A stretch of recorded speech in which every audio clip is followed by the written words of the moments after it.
There is so much going on this tanker. It really does reward. The more you look at it, the closer you get to it, the more there is to see. A big hello to you. It's really great to see you. I hope I find you well.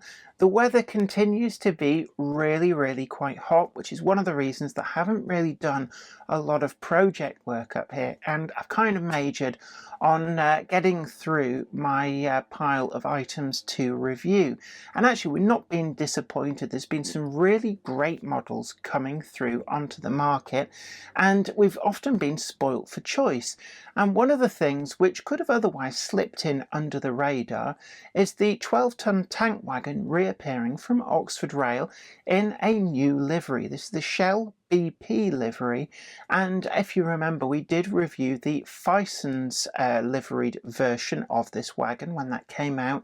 Gosh, quite a few months ago now, and I'm really grateful to Oxford Rail sending over this wagon for review, and we're going to be giving it the thorough once over. Now, it's often easy to overlook some of these re-liveries of wagons when they come back on the market, but I'm a big fan of Oxford Rail, not least because the price point that they bring their releases out at is actually very competitive.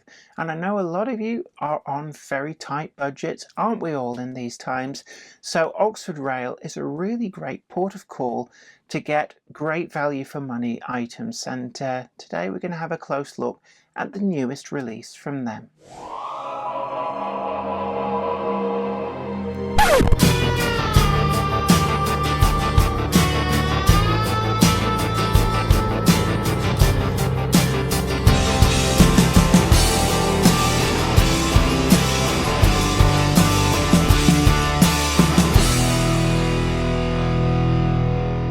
Oxford Rail made a big splash when they appeared on the scene, and we've had some great value for money models from them. And in fact, their Bosch Buster railgun turned up and scooped the awards for one of the best models that's been released, which is quite impressive for a model which appeared with minimum of fanfare, but actually really cornered a niche in the market for those eye-catching models of something just a bit different. Today we've got a new model from Oxford Rail, and this is the new livery run of the 12-ton tank wagon, and this we've been expecting for quite some time, and they've finally come through, and I'd really like to thank Oxford Rail for sending over this example for review. This particular item is code OR76TK2007, and it's BP tank wagon number 1061. We've seen a few great announcements from Oxford Rail, but it's nice to see that they're not neglecting re-releasing some of the models which have already appeared in the range. One thing I have noticed is that the quality of their boxes is much better than before.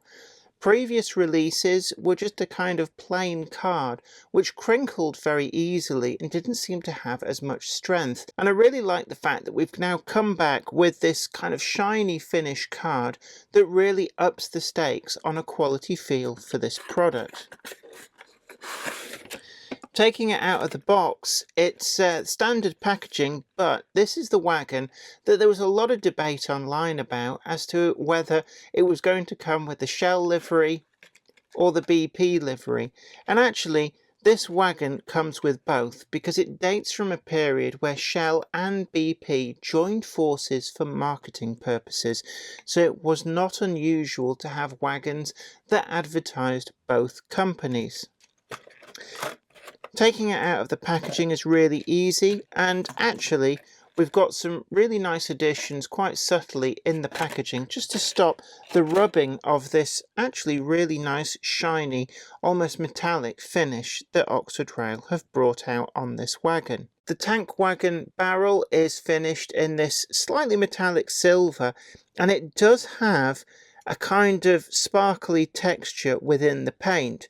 It's not a flat finish, and it makes this look like metal rather than plastic. Some of the other areas that I was really impressed about when we reviewed the Fison's tank wagon was the detailing with this strapping, and it's nice to see that this is appearing again on this model. All of this is separately applied detail, and you can see there the colours match, but it's not part of the moulding, and I really love the way it's been done. It feels like a real tanker with the real banding to hold it all in place. These push rods at the side which hold the end anchor points in place again, these feel like they're made of wire, but they're painted again to match, and it really does work well. The other thing I really like too is that the actual livery on the tank body is underneath the banding, just as it should be. And it's this attention to detail in the production process that makes the difference between mistakes on a model and a model that has no mistakes. The chassis too has that actually quite open feel that the real wagons have, and this is another area that Oxford Rail have captured really well on these tank wagons. Real tankers have a very open chassis made of steel. It doesn't need to be hard and blocky, and Oxford Rail have captured that kind of spindly look of the prototype ever so well. The actual authenticity of the construction is not lost on this wagon, and we've got the metal push rods there which would be attached to the couplings, which we've got the hooks already attached on the buffer beams, so that when the wagon was pulled in a train, these would effectively push the wagon along by transferring the force back through the wagon, so it wouldn't just try and pull the buffer beam off. It's an interesting quirk of construction that is captured actually subtly but well by Oxford Rail. The wheels themselves, the treads, match up with the shoes on the brake rigging, and they are exceptionally free-running metal wheels with the split twin spokes inside.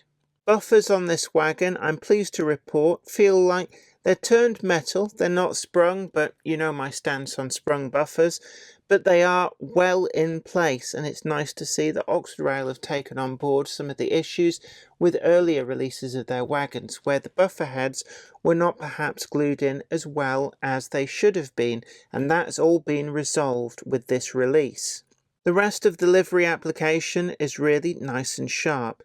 The lettering on the underside of the tank body is so well done, and I can read every single letter of that when I look at it under magnification on the camera screen. The chassis itself is not neglected, and we've got this red finish captured ever so well with all of that chassis detail.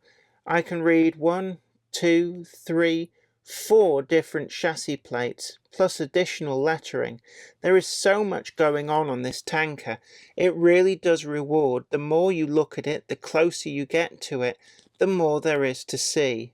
We've also got these black and yellow markings on the tank barrel, and of course the single black star too to denote the contents that the tanker would have been carrying. In the box too, we also get a set of 3-link couplings. These are metal, and they are actually completely usable if that's the route that you want to go down. You can completely remove the slimline tension lock couplings, and the NEM pocket is hidden away down here between the wheels, so that from most viewing angles you don't actually see where those couplings attach. That means if you want to use those 3-link couplings on these metal drawbar hooks, which are actually, I can feel there, quite resilient, they are functional and viable couplings.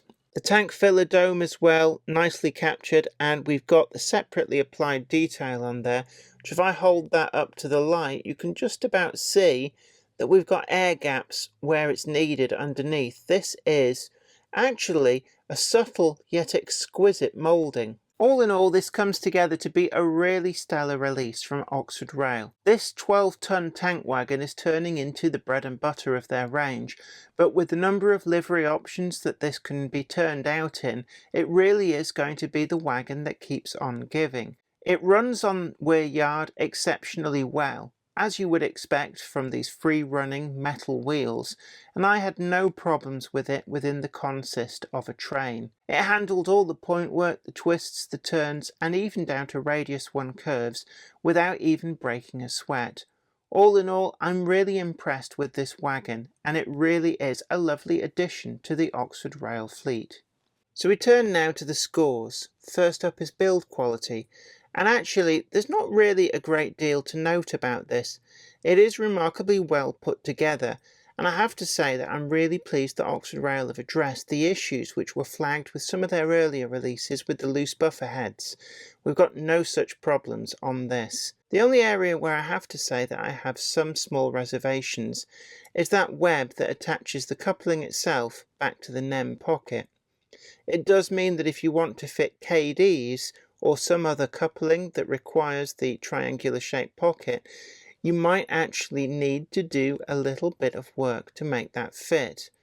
That said, I've not actually had any problems with these couplings coming off, and for me, they work just fine. So I'm going to give this a 9.7. Next up, on running quality, it handled the twists and turns of Weir Yard absolutely okay. It felt like it was heavy enough to keep to the track without unduly straining the locomotive, and the wheels were pretty well free running, so I was quite happy with this, and I'm going to give it a 9.5. Next up, DCC fitting and innovation. It doesn't require DCC fitting, but on innovation, again, just as I was with the Feistons Tank Wagon version review, I'm really impressed with this strapping.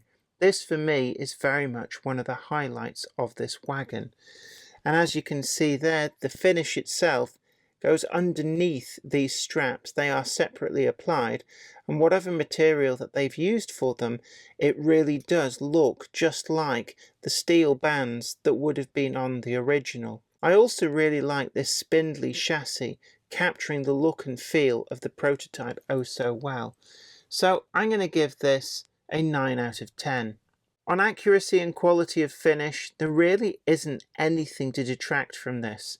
I'm particularly impressed with the number of works plates that are perfectly legible and sharp, and also that writing on the tank barrel. You actually have to look at a lot of this under very close magnification, but it just is perfect. With nothing to fault whatsoever, I'm going to give this a 10 out of 10. Finally, we come to value for money. This is the area where Oxford Rail always win hands down. They offer great quality models, but they come in at under the price that you would see these from other manufacturers, and that's got to be a massive plus in these times as we see ever escalating prices.